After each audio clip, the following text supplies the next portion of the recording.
नमस्कार, मैं राहुल कुलकर्णी, आपका एनडीटीवी में स्वागत है। हम लोग बीएआरसी में हैं और जब चीज़ें समझ लेते हैं तो बहुत अच्छा लगता है कि एक मैजिक सी चीज़ है हमारे हाथ में, लेकिन पता नहीं क्यों ये अब तक नहीं हो पाई है। जैसे अब देखिए ना, ये एक साइंटिफिक तरीके से प्रोसेस किया हुआ अनियन है और ये प्रोसेस करने की कीमत जब इन्होंने मुझे बताई कि आपको पर केजी 10 पैसे लगते हैं और उससे भी शायद कम लगेंगे, तब मुझे जब ये आंकड़े समझ में आते हैं कि भाई हम लोग तो 11,000 करोड़ रुपए ऐसे ही लॉस कर रहे हैं क्योंकि हमारे पास प्रोसेसिंग करने के लिए वो चीज़ें नहीं हैं जो हम लोगों को होनी चाहिए थी। और जैसे हम लोग अब फूड सिक्योरिटी की बात करते हैं, खासकर आपको याद होगा कि जब सुषमा स्वराज जी दिल्ली की चीफ मिनिस्टर थी, तब ये जो अनियन है तब से ये पॉलिटिकल क्रॉप बन चुका है। अब महाराष्ट्र में कहीं भी ये बात आती है इस अनियन का क्या करेंगे, तो सबसे पहले आवाज़ आती है एनसीपी की तरफ से। श्री अजित पवार कुछ कहते हैं, फिर श्री देवेंद्र फडणवीस कुछ कहते हैं। तो अब ये महाराष्ट्र में होने जा रहा है कि ये जो पॉलिटिकल क्रॉप बना है, अब ये पॉलिटिकल क्रॉप ना होते हुए भी ये किसानों को कैसे इसमें गवर्नमेंट के इंटरवेंशन के द्वारा क्रॉप मॉडरेट जो रेट है उसको मॉडरेट किया जाए और जो कंज्यूमर हैं उनके लिए भी रेट मॉडरेट किया जाए। तो मुझे बताया गया है कि श्री अनिल काकोडकर सर इनके द्वारा महाराष्ट्र में 2 लाख मीट्रिक टन की एक महाबैंक अनियन के लिए बनने जा रही है। लगभग 6 ऐसी फैसिलिटीज़ बनेगी, जो एक मुझे लगता है कि मराठवाड़ा रीजन में होगी, बाकी नॉर्थ महाराष्ट्र में होगी, वेस्टर्न महाराष्ट्र में होगी। तो मैं जब बीआरसी में हूँ और इतने मंझे हुए साइंटिस्ट मेरे साथ हैं, एक ओडिशा केडर के आईएएस ऑफिसर भी हैं जिनको लीड करने का रोल दिया गया है, मॉडरेटर का रोल दिया गया है, तो उनसे ही बात करते हैं। तो हजारे सर, अब मराठीत आधी सुरुवात करू। ही कल्पना जी आली डोक्यामध्ये, पण ते शक्य आहे का 10 पैसे वगैरे? हां, शक्य आहे सर. कसं शक्य आहे? ॲक्च्युली काय आहे की टेक्नॉलॉजिकल आम्ही जेव्हा त्याचं कॉस्ट इव्हॅल्युएशन केलं, तेव्हा आम्हाला कळलं की रेडिएशनची जी प्रक्रिया आहे. राईट. तर आता हे रेडिएशन काय, हेच आधी आपल्या प्रेक्षकांना तुम्ही समजावून सांगा. राईट. सो रेडिएशन बेसिकली ही एक अन्नपदार्थ टिकवण्याची आपण ज्या वेगळ्या वेगळ्या पद्धती आहेत त्यातली एक ही नवीन पद्धत आता आहे. नवीन म्हणण्यापेक्षा ही बऱ्याच आधीपासून सुरू झालेली आहे, फक्त ही लोकांपर्यंत पोहोचली नाहीये. तर ह्यामध्ये काय होतं की जसं आपण स्वतः कधी डायग्नोस्टिक करायला गेलो तर आपण एक्सरे स्वतः करतो, तसं हे रेडिएशन ऍक्च्युली आपण या रेडिएशनच्या समोर जर अन्नाला ठेवलं तर त्यातनं ती किरणं पास होतात आणि आपला हवा तो त्याचा इफेक्ट करून ते अन्न प्रिझर्व करायला. करेक्ट. आता आपल्या प्रेक्षकांना गंमत म्हणून, हे रेडिएशन करून म्हणजे प्रक्रिया करून केलेला कांदा आहे सर. हा हजारे सर, हा किती महिन्यापूर्वी प्रक्रिया केलेला कांदा आहे? हा याला 3 महिने झाले आहेत. राईट. आणि हा त्याचा रंग वगैरे सगळा जसा तसाच आहे. थोडं प्रेक्षकांच्या हातात घेऊन बघा बरं. हे बघा, माझ्या हातातला मी कांदा दाखवतो, त्याचा रंग, रूप आणि त्याचं जे वजन आहे हे जवळपास सारखं आहे. कारण मला असं सांगितलं गेलं की ह्या प्रक्रियेतनं केवळ 5% वजन कमी होतं. एरवी विदाऊट रेडिएशन हे जे दिसतंय, तुम्ही हे खाऊच नाही शकत. पाटील साहेब मला सांगत होते की हे तर खाण्याच्या लायकीचंच नाही आहे. तसा 100% हा लॉस आहे. जर तुम्ही ही प्रक्रिया न करता कांदा असाच ठेवलात तर हा 100% लॉस आहे. साधारणपणे 55% तुमचं वजन कमी होऊ शकतं. परंतु हे जर खाण्याच्या अवस्थेतच नसेल, विदाऊट प्रक्रिया न करता, तर ते 100% तुमचं हे नुकसान आहे. परंतु हजारे सर आणि हे जे बीआरसीचे सायंटिस्ट आहे, आणि आधीच मला सांगितलं की चीन नेहमीच पुढं असतो, तसं 300 वगैरे फॅसिलिटीज आहेत चीनमध्ये. आपल्याकडे 28 फॅसिलिटीज आत्ता एस्टॅब्लिश झाल्या, त्यातल्या 3 महाराष्ट्रात आहेत, ज्या सरकारच्या आहेत. ज्या नवी मुंबईमध्ये एक आहे, लासलगावला एक आहे, आणि मला नाशिकमध्ये एक आहे दुसरं सरकारचं, वाशीला 2 आहेत, नाशिकला लासलगावला एक आहे. आणि हे कधी सुरू झालेलं आहे? 2007ला परमिशन मिळाली. 2007ला मँगो म्हणजे आंब्यामध्ये मिळाली, इरिगेशन करायची राईट. परमिशन मिळाली. आणि सरकारने प्लांट जो उभारला आहे, करेक्ट, तो 2000 मध्ये आपला पहिला प्लांट आला, जो वाशीमध्ये आहे. करेक्ट. ज्याच्यामध्ये स्पाइसेस आणि बाकी पेट फूड्स वगैरे त्याच्यामध्ये इरिगेशन होतं. राईट. आणि 2002 मध्ये आपला कृषक लासलगावचा प्लांट आला आहे. राईट. आणि 2007 पासून ते 2016 जेव्हा केंद्र सरकारने अधिकृत नोटिफिकेशन काढलं, तर मटण, मासे, टोमॅटो, कांदा अशा सगळ्या गोष्टी ह्या रेडिएशन करून साधारणपणे अशा अवस्थेमध्ये 3 महिन्यापासून ते 8 महिन्यापर्यंत ठेवता येतात. आता मी हजारे सरांनाच सांगतो की हे सगळं एक्सप्लेन करा, हे रेडिएशन करतो म्हणजे काय करतो. बऱ्याच जणांना वाटेल की अरे हे तर कॅन्सर द्यायला लागले आम्हाला. सही आहे ना? बेसिकली हे खूपच म्हणजे रेडिएशनची ही जी भीती लोकांच्या मनात बसली आहे ती काढण्यासाठीच हा ऍक्च्युली हा प्रोग्राम आहे. बेसिकली आपण काय करतो, जसं मी तुम्हाला म्हटलं की आपण स्वतःला काही आपल्याला हा सपोज हाडाचा मध्ये आपल्याला हे झालं, फ्रॅक्चर झालं, तर आपण एक्सरे करतो. तसंच ह्यामध्ये काय करतात की एक रेडिएशनचा सोर्स असतो. रेडिएशनचे 2 प्रकारचे रेडिओ आयसोटोप्स ह्यामध्ये वापरले जातात, एक कोबाल्ट 60 आणि सीझियम 137. हे 2 रेडिओ आयसोटोप्स या पद्धतीसाठी वापरले जातात. यामध्ये सिम्पली काय करतात की आपला जो अन्नपदार्थ आहे ते एक कन्व्हेयर सिस्टीम मध्ये त्याला लोड करतात आणि आपला जो सोर्स असतो तो पाण्याखाली हे स्टोअर केलेला असतो. त्याच्यामध्ये काय होतं, जेव्हा तुम्हाला इरेडिएशन नाही करायचं आहे तेव्हा तो पाण्याखाली राहतो. त्यामुळे आपण इरेडिएशन फॅसिलिटीमध्ये जाऊन आपण त्याचा रेक्टिफिकेशन किंवा मेंटेनन्स करू शकतो. जेव्हा आपल्याला इरेडिएशन करायचं आहे तेव्हा आपण आपलं प्रॉडक्ट हे प्रॉडक्ट बॉक्समध्ये भरतो आणि हे पूर्ण एक ऑटोमॅटिक सिस्टम असते, कन्व्हेयर सिस्टम, ज्याच्यामध्ये हे प्रॉडक्ट भरल्यानंतर आपल्याला किती डोस द्यायचा हे आपण आधी ठरवलं असतं आणि त्याचा डोस रेट पण आपल्याला माहिती असतो. तर त्यामुळे हे सगळं प्रॉडक्ट आपण लोड केल्यानंतर आपण ठराविक टाइम त्याला देतो आणि मशीन ऑन करतो. ऑन केल्यानंतर हे आपलं प्रोडक्ट त्या सोर्स भोवती म्हणजे तेवढ्या एका विशिष्ट काळामध्ये तो रेडिओ ऍक्टिव्हेट असलेल्या चेंबरमध्ये जातो, म्हणजे कांदा तिथे जातो. करेक्ट. आणि विशिष्ट काळामध्ये कोणत्याही मानवी हस्तक्षेपाशिवाय तो बाहेर येतो. बरोबर ना? राईट. आणि एकदा तो बाहेर आला की मग ह्या कंट्रोल एन्व्हायरमेंटमध्ये म्हणजे ते पुन्हा त्याच्यामध्ये पुन्हा त्या गोष्टीचा शिरकाव होऊ नये की ज्यामुळे ते खाण्यास योग्य नाही आहे, तर ते कंट्रोल एन्व्हायरमेंटमध्येच पुन्हा ठेवावं लागतं आणि त्यातनं 6 ते 8 महिना कांद्याचं आयुष्य वाढतं. बरोबर? राईट. आणि त्यामुळे मानवी शरीराला धोका होण्याचं काही कारण नाही. पण मी या सायंटिस्टला सांगितलं हे खाऊन दाखवा तुम्ही, म्हणून ते खाऊन दाखवा. तर हा, आणि ह्याच्याबरोबर आपल्याला रेडिएशनच्या बरोबर आपण जे कॉम्बिनेशन म्हणतो की आपण हर्डल टेक्नॉलॉजी, म्हणजे ह्याच्याबरोबर आम्हाला कमी आर्द्रता आणि कमी तापमान ह्याच्यामध्ये आपण हे कांदे स्पेशली ठेवतो, ज्याच्यामध्ये आपल्याला कमी आर्द्रता हवी असते कारण त्याच्यामध्ये अंकुरण होत नाही आणि कमी टेम्परेचर, म्हणजे आपला हा जो वेट लॉस आपण म्हणतो, म्हणजे वजनामध्ये जी घट होते ती कमीत कमी होते, 5% होते. आणि असं साठवल्यानंतर आम्ही हे सिद्ध केलं आहे की साधारण 7.5 ते 8 महिने आपण हे कांदे अशा परिस्थितीत ठेवू शकतो. त्याच्यामध्ये बिलकुल अंकुरण होत नाही आणि आमचा तो वजन घटण्याची क्षमता आहे ती फक्त 5% असते. राइट. सर, आप मुझे कह रहे थे कि ये 10 पैसे से भी कम है, तो क्या ये स्टैंडर्ड प्रोटोकॉल से बना है? हम लोगों ने इसका कॉस्ट इफेक्टिव देखा है क्या? मतलब एक्चुअली जब हम इसको हाई कैपेसिटी में लेके जाएंगे तभी जाके ये जो हमारा कॉस्ट इफेक्टिवनेस वो आएगा. ये स्मॉल प्लांट उसमें ये पॉसिबल नहीं है. अच्छा. ये तो एक है सीजनल क्रॉप, तो हमारा जो भी प्लांट रहेगा वो उसका हार्वेस्टिंग सीजन में ही वो पूरा हमें, जैसे अब ये 2 ही हार्वेस्टिंग सीजन है इसके. राइट. एक्चुअली क्या है, ये जो समर क्रॉप है वही हमारा प्रिजर्वेशन के लिए वो सुटेबल रहता है, क्योंकि जो विंटर में जो आता है वो तो उसके पहले ये जो 6-7 महीने का गैप रहता है वो तो तुरंत मार्केट में कंज्यूम हो जाता है. तो that is not mean for say further preservation.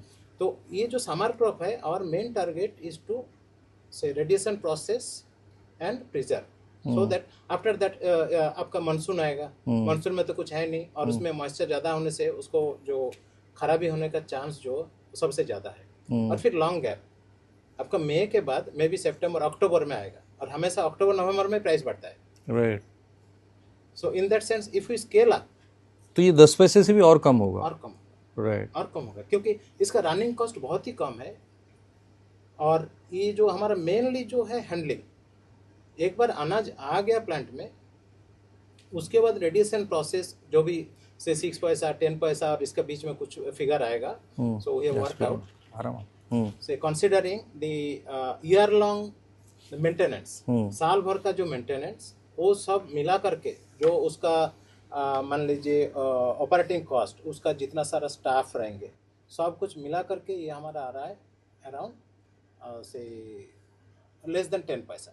तो ये 10 मतलब हर दिन की कैपेसिटी हमने कोई डिफाइन की है कि अगर आप देखिए पूरे भारत के आपको इन्वेस्टर भी देखेंगे तो शायद ये भी सोचेंगे कि अगर इसमें प्राइवेट प्लेयर आ ही रहे हैं, क्योंकि हम लोगों ने अभी अलाउ किया है, तो अगर इससे कोई इंस्पायर हो जाता है तो मान लीजिए 10 टन का पर डे का हमारा क्या कैलकुलेशन बन रहा है, उसके लिए क्या जगह लगती है, अगर कोई हमने बनाया? हमारा जो प्लांट के लिए हम काम कर रहे हैं तो उसका आउटपुट है घंटे में 200 टन. ओके.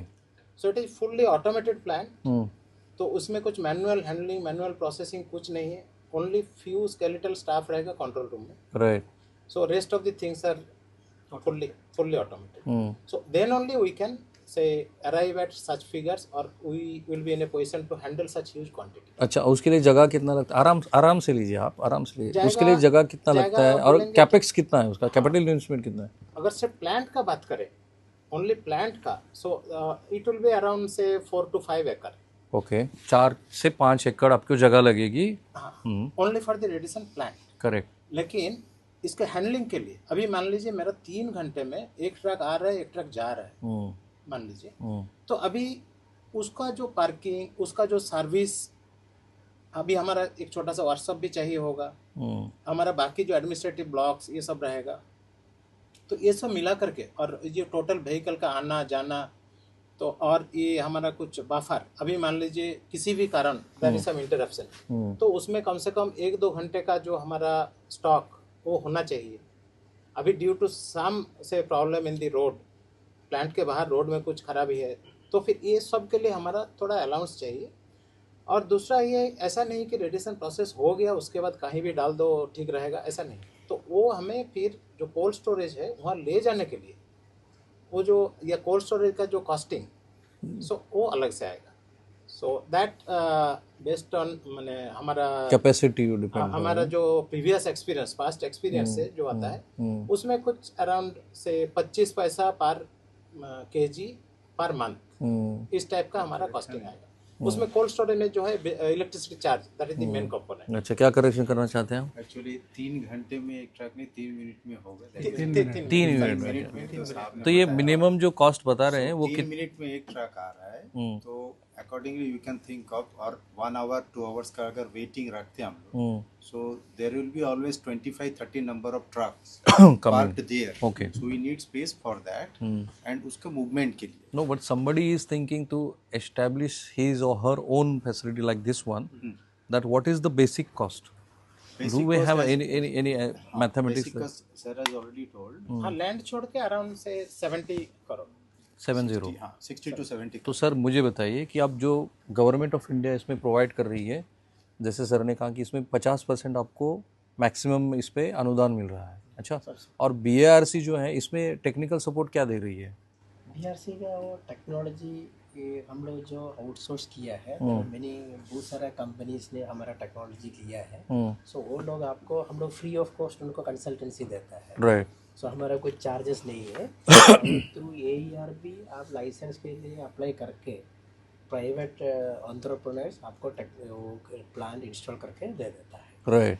सो उसमें BRC कोई चार्जेस नहीं लेता है, हमारा कंसल्टेंसी कुछ नहीं है। अच्छा, आप पूरा उसका मॉनिटर करके पूरा कमीशनिंग होने तक आप ही उसको, AERB देख लेगा कमीशनिंग करने का। सोर्स का पैसा उसका एवरी ईयर जो डिसाइड किया है वो रेडियो एक्टिव सोर्स देने का, उसका पैसा आप ब्रिट को देने का है। राइट। सो ब्रिट से आप खरीद सकता है। अच्छा। सो और हमने बहुत सारा R&D किया है, उसका जो ऑपरेटिंग प्रोसीजर हमने बनाया है, जैसे मेनी प्रोडक्ट्स के लिए, सिर्फ कांदा के लिए नहीं है, आलू या स्पाइसेस, इसके लिए सब।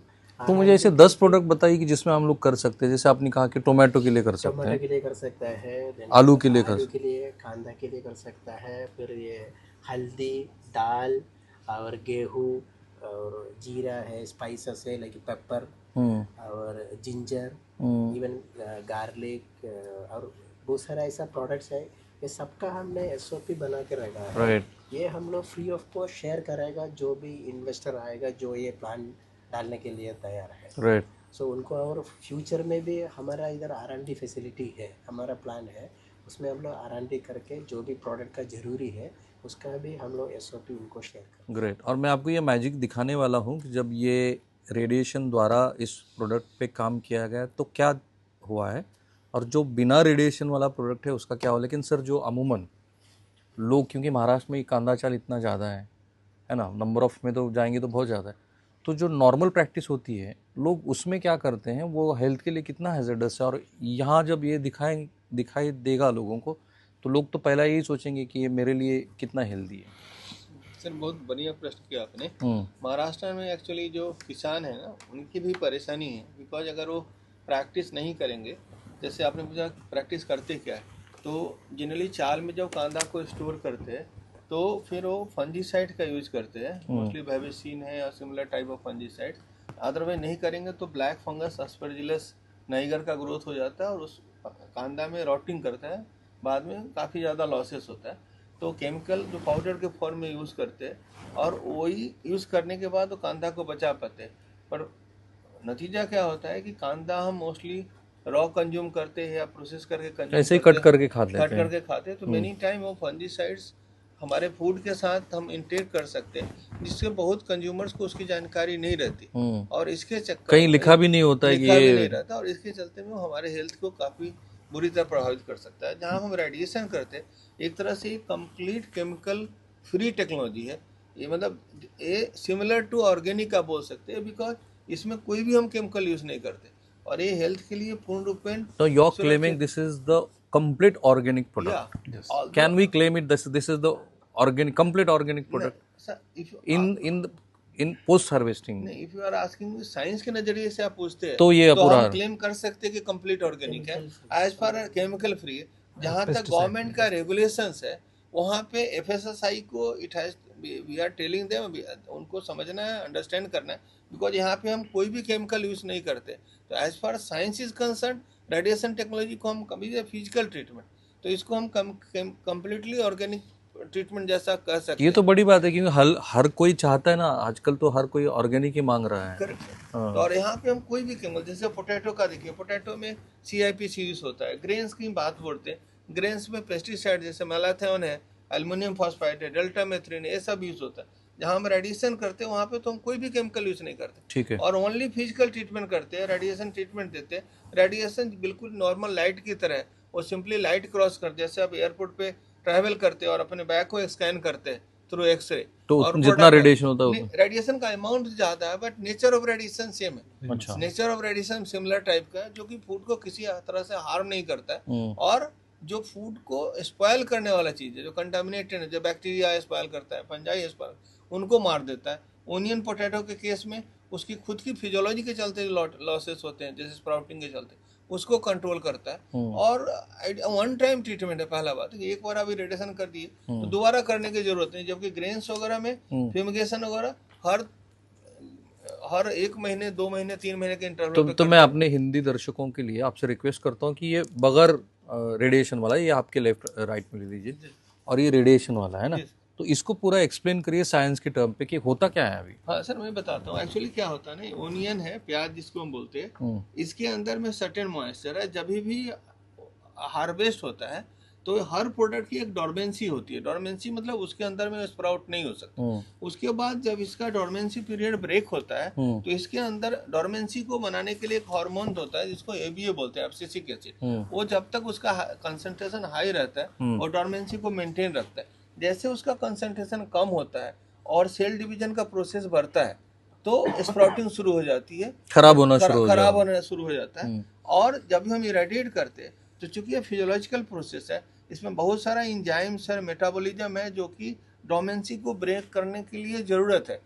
तो हम उसको क्या करते हैं, उसको स्लो डाउन कर देते हैं, सो दैट इसकी डोमेंसी लंबे समय तक चल सके और हम ओनियन को बचा सके। दूसरा चीज है कि ओनियन की बात जहाँ तक करेंगे, ओनियन का सबसे बड़ा लॉस है ना, वो वेट लॉस का होता है, जिससे हम देख नहीं पाते, बट वो लॉसेस 40 से 50% तक जाता है, कभी कभी 35%, 40%, 50% तक जाता है। वेट लॉस होने के साथ साथ क्या होता है, जब एस्परजिलस नाइगर जो ब्लैक फंगस का ग्रोथ होता है, वो सर्टेन इंजाइम रिलीज करता है जिसके थ्रू इसमें रॉटिंग होती है और फैग एंड में लास्ट में जाके स्प्राउटिंग भी काफ़ी ज़्यादा हो जाता है। रेडिएशन तीनों प्रोसेस को कंट्रोल कर सकता है, और पार्टिकुलर जब हम इसको इंटीग्रेटेड स्टोरेज करते हैं कोल्ड स्टोरेज कंडीशन में, तो ये सारा क्यूमुलेटिवली इफेक्ट होता है और इसके थ्रू ऑल जो रीजन्स है, जैसे कोल्ड स्टोरेज में रखने के चलते वेट लॉस काफ़ी कम हो जाता है। इरेडिएशन हम करते हैं तो इसकी फिजियोलॉजी स्लो डाउन हो जाती है, इसके चलते स्प्राउटिंग नहीं हो पाती है। कोल्ड स्टोरेज में रख रहे हैं उसके चलते ब्लैक फंगस भी कंट्रोल में हो जाता है, और आपका overall weight loss less than 5-6% के आसपास में आता है, जो कि नॉर्मल केस में 35-40% तक जाता है।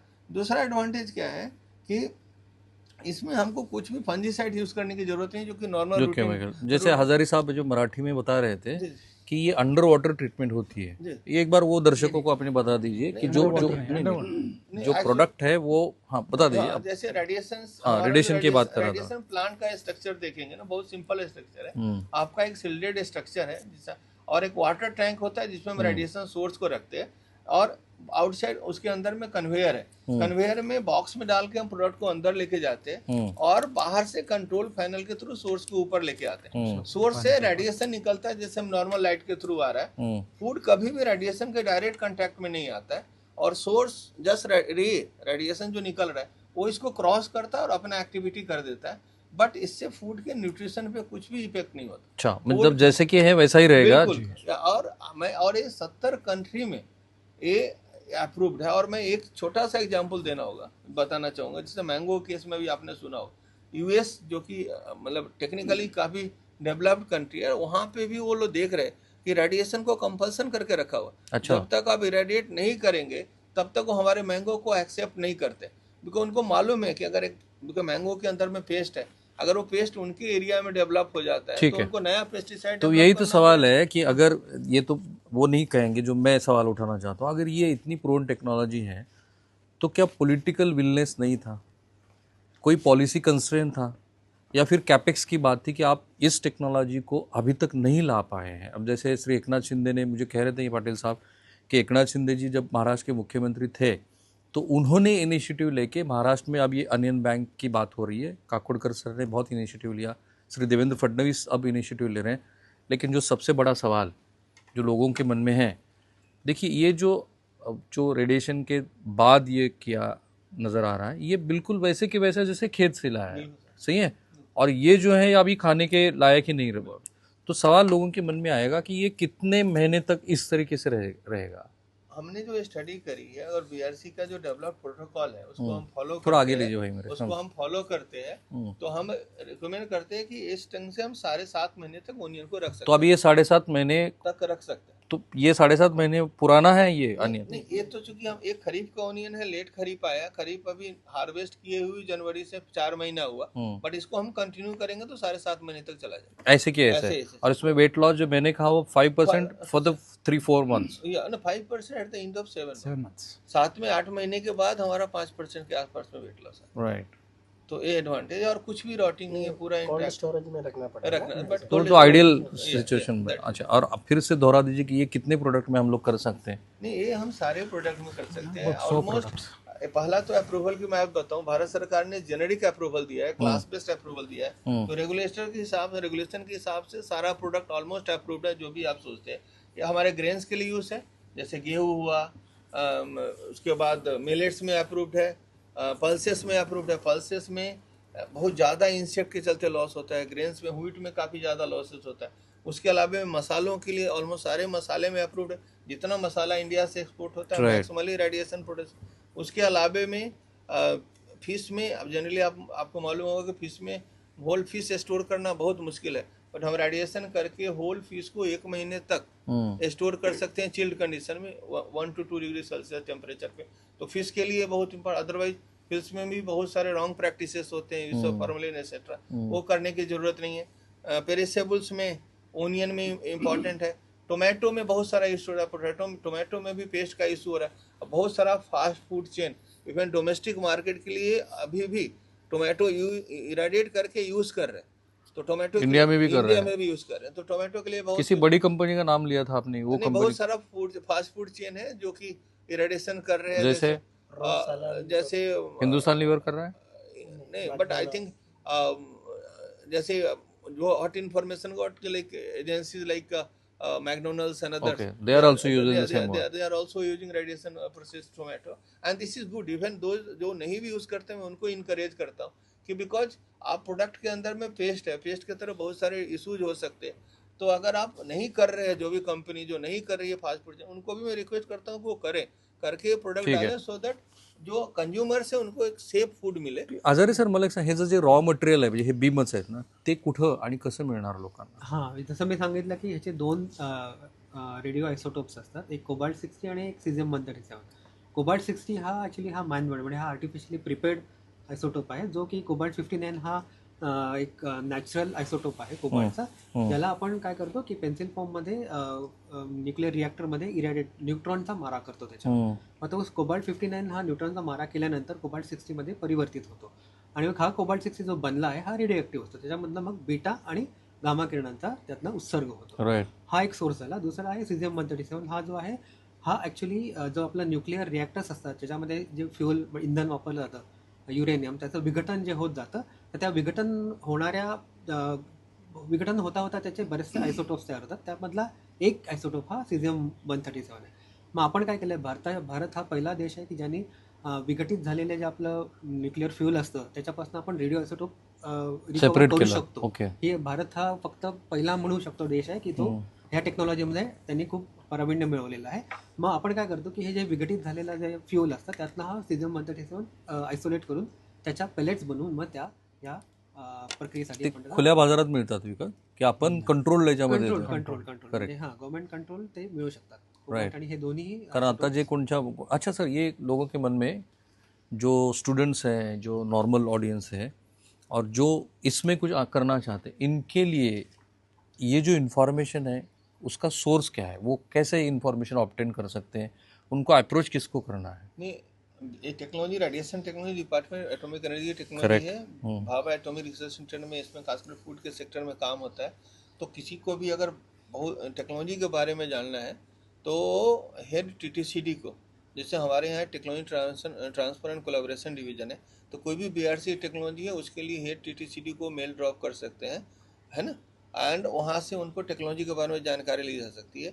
जहाँ तक उनको स्टार्टअप का सवाल है, उनको अगर इंक्यूबेट करना है, प्लांट बनाना है, तो मैं बता दूं कि BRC के जो भी रेडिएशन प्लांट का मैन्युफैक्चरर है वो हमारे लाइसेंसीज है.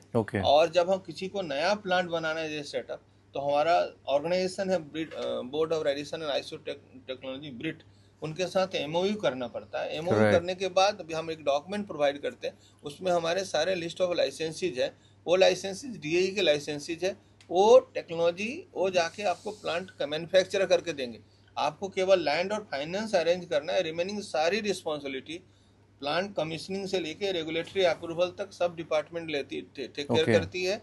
Department of atomic energy BRC take care करती है. हमारी regulatory agency atomic energy regulatory board है, वो लाइसेंस यूज़ करती है, DAE लाइसेंस यूज़ करती है फूड के लिए, और बाद आप कमर्शियली कर सकते हैं. तो कोई नया स्टार्टअप है वो अगर चाहता है इन्वेस्ट करना, गवर्नमेंट ऑफ इंडिया भी सपोर्ट कर रही है सब्सिडी के फॉर्म में, up to close to 10 crore maximum up to 10 crore rupees. वो अगर करना चाहते हैं in the form of cooperative और इंडिविजुअल, वो कर सकते हैं. 10 करोड़ तक उसको अनुदान मिल सकता है. टोटल कॉस्ट अगर आप एवरेज फैसिलिटी का 20 करोड़ से लेते हैं तो ऑलमोस्ट एक सिग्निफिकेंट अमाउंट उनको कंट्रीब्यूशन हो रहा है. और बाद में अगर वो प्लांट बनाते हैं, और जैसा मैंने बताया कि पे बैक पीरियड इसका 4 साल के आसपास में, अगर सब्सिडी अवेल करते हैं तो फर्दर रिड्यूस हो जाता है. तो ये प्लांट कर सकते हैं, और प्लांट के देश के लिए बहुत बड़ा डिपार्टमेंट और एक तरह से सोसाइटी को बहुत बड़ा कंट्रीब्यूशन होगा. नहीं वो तो सही है, और सिक्योर फूड अगर नहीं वो सही है. देखिए, मैजिक दिखाने से पहले और सर से मैं महाबैंक के बारे में जानने से पहले मैं आपको बता दूं कि जैसे मैंने JNPT आपको दिखाया, फिर वाडवन दिखाया, फिर किर्लोस्कर दिखाया, फिर चितड़े दिखाई, कितनी डिफेंस की फैक्ट्री आप नो योर कंपनी में मेरे साथ आप देख चुके हो. तो ये एक अच्छा आइडिया है. इस कॉन्सेप्ट को अगर आप अपने मन में रख रहे हो तो जैसे सर ने कहा कि इस द्वारा आप जाइए, आपके जो खुद के सवाल हैं प्राइम मिनिस्टर को आप पूछ सकते हैं. महाराष्ट्र गवर्नमेंट ने भी बहुत अच्छा इनिशिएटिव लिया है. लेकिन मैं सर से बात करने से पहले और ये मॅजिक दिखाने से पहिले, सर आपल्या महाराष्ट्रामध्ये आता आपण एवढ्या 6 बँका करतोय या कांद्याच्या, त्या कुठे कुठे असणार आहेत आणि त्या कधी कमिशनिंग होतील आणि किती त्यात साधारण गुंतवणूक आहे आपली? सध्या तरी हे प्लॅनिंग स्टेजमध्ये आहे. राईट. प्लॅन असा आहे की आपला जो समृद्धी महामार्ग आहे त्याच्या आजूबाजूला अशा 5 ते 6 ऑनियन बँक करण्याचा असा एक विचार आहे महाराष्ट्र शासनाचा, ज्यासाठी जो रिरेडिएशन टेक्नॉलॉजीचा सपोर्ट आहे तो डिपार्टमेंट ऑफ एटॉमिक एनर्जी, विशेष करून भाभा एटॉमिक रिसर्च सेंटरच्या फूड टेक्नॉलॉजी डिव्हिजन मधून देण्याचा आमचा प्रस्ताव आहे. राईट. आणि त्याच्यामध्ये महाराष्ट्र सरकारची, BARCची आणि केंद्र सरकारची काय भूमिका आहे? इथे बघा, हा सेटअप होणारा इंटिग्रेटेड सेटअप असला पाहिजे, केंद्र आणि राज्य मिळून. नाही, नॉट असं म्हणजे तो वेगळा स्ट्रक्चरिंग झाला. पण इंटिग्रेटेड सेटअप म्हणजे इथे फक्त स्टोरेज नाही आहे, स्टोरेज प्लस इरेडिएशन, आणि जर जमलं तर पुढे अजून प्रोसेसिंग. ओके. तर असा इंटिग्रेटेड सेटअप पाहिजे. त्यामुळे डिपार्टमेंट ऑफ ॲटॉमिक एनर्जी आणि राज्य शासनामध्ये समन्वय असणं खूप आवश्यक आहे. राईट. आणि विकिरण तंत्रज्ञान रेडिएशन टेक्नॉलॉजी कशासाठी? Radiation technology is a multiplier effect. नाहीतर अदरवाईज असं स्टोअर करण्यासाठी बरेचसे यंत्रणा आहेत, कोल्ड स्टोरेज आहेत, केंद्र शासनाचे पण आहेत आणि महाराष्ट्र शासनाचे पण आहेत. पण जर आपण इंटिग्रेटेड सेटअप केला इथे, तर ह्याचं जे शेल्फ लाईफ आहे, नुसतं शेल्फ लाईफच नाही, ह्याचं जे कांदा म्हणा किंवा कुठल्याही क्रॉपचं वजन आणि त्यानंतर त्यांचं जे मायक्रोब्स जे पॅथोजन्स असतात ते नष्ट झाल्यामुळे जे शेल्फ लाईफ वाढतं, म्हणजे ते खूप जास्त ह्या एका प्रोडक्टची व्हॅल्यू वाढते आणि त्यामुळे शेतकऱ्याचं उत्पन्न अधिकाधिक वाढू शकतं. पण मग आता आपण ज्या काही 6-8 बँका करतोय त्याचं इनिशियल गुंतवणूक किती आहे? आपण जर काही फिगर काढली? एक आपण एक DPR करून घेतलेला आहे, पण इनिशियली प्रत्येक ऑनियन बँकची STPI कडनं आम्ही जो DPR करून घेतला, म्हणजे महाराष्ट्र शासनाने केला आहे, अराऊंड 800-850 कोटीची एक तिथे गुंतवणूक लागेल प्रत्येक ठिकाणी. आणि आपण साधारणतः एक टाइम फ्रेम ठरवली की एवढ्या काळात ह्या बँका पूर्ण होणं अपेक्षित आहे? असा टाइम फ्रेम ते महाराष्ट्र शासनात सांगू शकतो. डिपार्टमेंट ऑफ ॲटॉमिक एनर्जी कडनं फक्त आम्ही म्हणजे आमच्याकडनं जो आम्ही टेक्निकल सपोर्ट आहे त्या बाबतीमध्ये आमचं म्हणजे टेक्नॉलॉजी इज ऑल्सो रेडी आणि त्यानंतर आमच्याकडनं म्हणजे ब्लँकेट परमिशन आहे to support any state government. Of course Maharashtra government तर येतच त्यामध्ये. राईट. आणि ते ओडिसा केडरचे 2002ची बॅच आहे. 3 बॅच 2003चे बॅचचे IAS ऑफिसर आहेत. महाराष्ट्रामध्ये खास करून ह्या विशिष्ट अशा उद्देशासाठी त्यांना आणलेलं आहे. पण जे मॅजिक मला दाखवायचं होतं ते हे है सर, ये आपके हाथ में पकड़िए, इतने बड़े साइंटिस्ट को ये कहना अच्छा नहीं लगता मुझे फ़र्क दिखा है अपने ऑडियंस को. नहीं, अब सबका करेंगे हम लोग, इसका पहले कर लेते हैं, बता दीजिए. ये जिंजर है भाई, क्लोज ले लेना. अदरक बोलते हैं, ड्राइड जिंजर है. इसमें सबसे बड़ा प्रॉब्लम इंसेक्ट का होता है. इंसेक्ट इसको बुरी तरह से डैमेज करता है, जो इसके क्वालिटी को अफेक्ट करता है. अगर हम इरेडिएशन कर देते हैं पैक, तो इरेडिएशन वाला है ना ये? कौन सा इरेडिएशन वाला? एक बार अगर हम पैक करके इरेडिएट कर देते हैं तो इसमें इसकी क्वालिटी पूरी तरह से रिटेन रहती है. और ये जब तक आप ओपन नहीं करेंगे ऑलमोस्ट 2 साल तक ये प्रोडक्ट को ऐसे रखा जा सकता है और एक ही बार ट्रीटमेंट करना है. तो ये, और इसमें कुछ भी केमिकल आपको ऐड करने की जरूरत नहीं है. तो ये रेडिएशन वाला प्रोडक्ट है. और ये सर ये बताइए बगैर रेडिएशन वाला क्या है? वो भी जिंजर ही है. इसमें आप देख सकते हैं ना, ऐसा इसमें से एक्चुअली कीड़े के वजह से ऐसा इसमें वो निकल गया है पाउडर. ये सबसे मुझे लगता है कि ये अच्छा रहेगा. देखिए ये सर के हाथ में मैं देता हूँ, ये गेहूं है और ये रेडिएशन वाला. ये कब किया है सर हम लोगों ने? ये है, हमने लिखा 11 अप्रैल 2024 का किया है. हाँ. सो ऑलमोस्ट 1 साल होने जा रहा है. और हो गया है. तो ये 1 साल जैसे कि वैसा है ये? वैसे ही है. और ये आप देखेंगे, आप देखिए ऐसे करके पूरा प्रोडक्ट कहीं भी कुछ खराब नहीं हुआ. जबकि यहाँ पे आप ये नवंबर 2024 में बिना इरेडिएशन रखा है. अभी सिर्फ कितना महीना हुआ? ये सेम ही वैरायटी है, नहीं तो ऑडियंस बोलेंगे ये अलग वैरायटी. सेम वैरायटी है. इसमें देखो एक्चुअली अभी बहुत सारा एक्चुअली वो कीड़ा की वजह से ये पाउडर इसमें नीचे है. यही गेहूं है जो रेडिएशन के बाद, ये एक बड़ा एग्जांपल है कि रेडिएशन के बाद क्या होता है और बगैर रेडिएशन क्या होता है. और एक मैं अपने ऑडियंस को दिखाता हूँ. एक पॉइंट बोलना. और यहाँ पे क्या है ना कि बहुत सारे लोग पूछ सकते हैं कि मार्केट में आप ढूंढते हैं तो आपको ऐसा प्रोडक्ट नहीं मिलता है. और ऐसा तो अभी से बहुत लोगों को जानकारी नहीं है. ये इसमें केमिकल का फ्यूमिगेशन होता है और फ्यूमिगेशन पे चूंकि लेबलिंग नहीं रहती है इसलिए लोगों को जानकारी नहीं हो पाती है. अगर आप फ्यूमिगेशन नहीं करेंगे, और ये फ्यूमिगेशन की फ्रीक्वेंसी बहुत ज़्यादा रहती है, 2 महीने 2.5 महीने के इंटरवल पर फ्यूमिगेशन किया जाता है. अगर फ्यूमिगेशन नहीं करेंगे तो आप मान सकते हैं कि इसमें 100% लॉस है.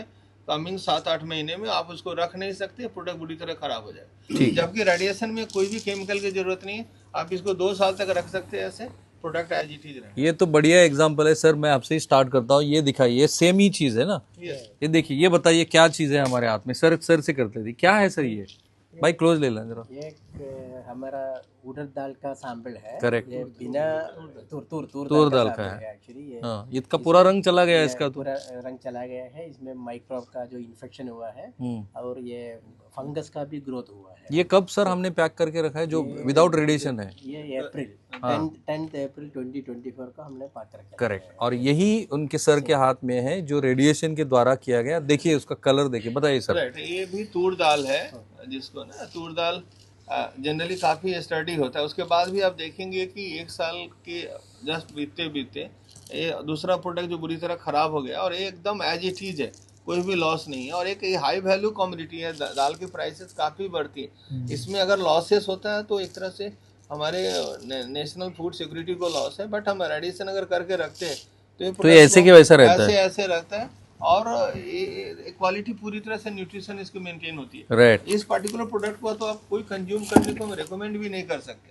तो ये स्थिति है, इसलिए टेक्नोलॉजी। अच्छा, आप सब लोगों ने मुझे एश्योर किया था कि जो ऑडियंस के मन में सवाल होता है कि भाई ये रेडिएशन द्वारा किया है तो ये खाया जा सकता है कि नहीं खाया जा सकता है, तो ये भी खा के दिखा देते हैं। अच्छा, ये मुझे बताइए कि ये जो प्रोडक्ट है ये विदाउट रेडिएशन वाला है और शायद ये रेडिएशन के द्वारा तैयार किया है ना, तो इसका थोड़ा कट कर लेते हैं। आपके मन के जो सवाल हैं ये भी मुझे लगता है इससे जुड़, आपके मन के सवाल जो हैं इसके जवाब भी मिल जाएंगे।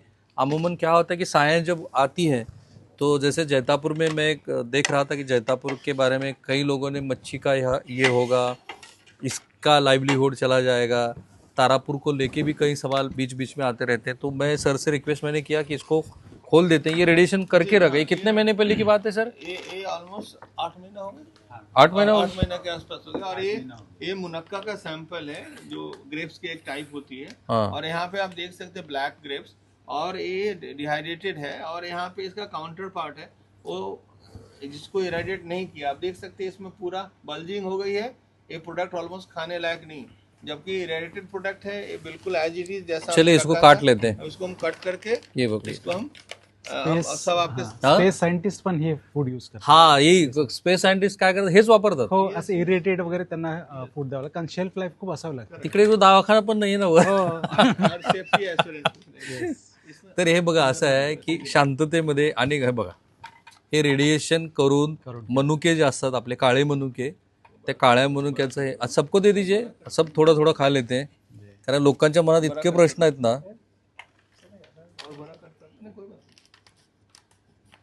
तर ही कांद्याची जी महाबँक आपल्या महाराष्ट्रामध्ये येते आहे त्यातल्या काही महत्त्वाच्या प्रश्नाची उत्तरं तुम्हाला ह्या एपिसोडमधून मिळाली असतील, परंतु आम्ही तुम्हाला लासलगावचं पण दाखवणार आहोत, राहुरीतलं पण नेमकं हे प्रत्यक्षात कसं. सर ले लीजिए. हम लोग सब लोग ये कंज्यूम करने वाले हैं. इकडे द्या.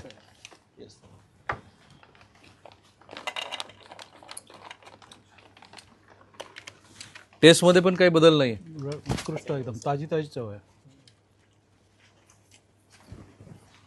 छान आहे ना. तुम्हाला आमचा हा जो एपिसोड आहे तो कसा वाटला जरूर कळवा. महत्त्वाचं असं आहे की कांदा ह्या पिकाबद्दल महाराष्ट्र सरकारनं आत्ता थोडंसं प्राधान्यक्रमानं जे काही करायचं ठरवलं आहे ते आता ऑब्व्हियसली हा एपिसोड तर सगळेच महाराष्ट्रातले मंत्री बघतील, आम्ही पोचूही त्यांच्यापर्यंत. ह्या धोरणाची व्याप्ती वाढवायला हवी. हे विज्ञान आहे, ते विज्ञान सर्वव्यापी आहे.